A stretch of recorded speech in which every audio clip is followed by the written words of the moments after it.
देख रहे हैं इनसाइड कंट्री न्यूज़ हिंदी। मैं हूं प्रियंका। महाराष्ट्र की सियासत में हलचल तेज हो गई है और ये हलचल तेज हुई है राज ठाकरे की वजह से। राज ठाकरे ने हाल ही में कुछ दिनों पहले ही अमित शाह से मुलाकात की थी और उसके बाद ही ये बात चर्चा में आ गई थी कि राज ठाकरे एनडीए ज्वाइन कर सकते हैं।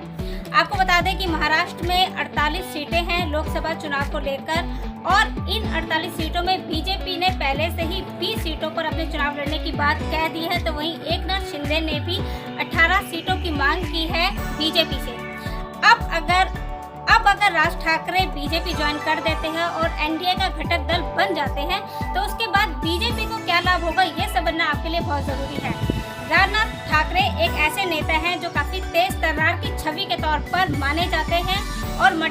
मराठा वोटर्स को अपनी तरफ लुभाने के लिए बीजेपी चाहती है कि राज ठाकरे बीजेपी में आ जाए। दूसरी तरफ राज ठाकरे एक ऐसे नेता हैं जो कहीं ना कहीं मराठा वोटर्स को अपनी तरफ खींचते हैं और मराठा वोटर राज ठाकरे के चेहरे में बाल ठाकरे के चेहरे को देखते हैं और यही वजह है कि बीजेपी चाहती है कि जो मराठा वोटर्स के जो वोट हैं वो कहीं विभाजित ना हो जाए और वो जो मराठा वोटर्स के वोट हैं वो बीजेपी को मिल जाए। वहीं दूसरी तरफ एमएनएस और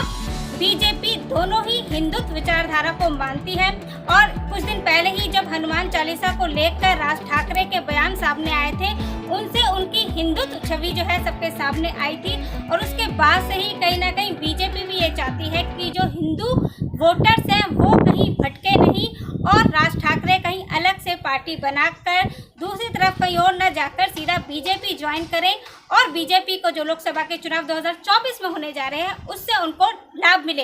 लेकिन अब देखना ये भी होगा कि एक तरफ जहां एकनाथ शिंदे 18 सीटों की मांग कर रहे हैं बीजेपी से, तो एकनाथ शिंदे को सीमित करने के लिए वो इसीलिए राज ठाकरे को लेकर आए हैं। तो वहीं शिवसेना उद्धव ठाकरे को भी जो क्या उनका निशान चिन्ह था शिवसेना वो अब एकनाथ शिंदे को मिल गया है। वहीं अजीत पवार जो कि एनसीपी में थे उसका चिन्ह भी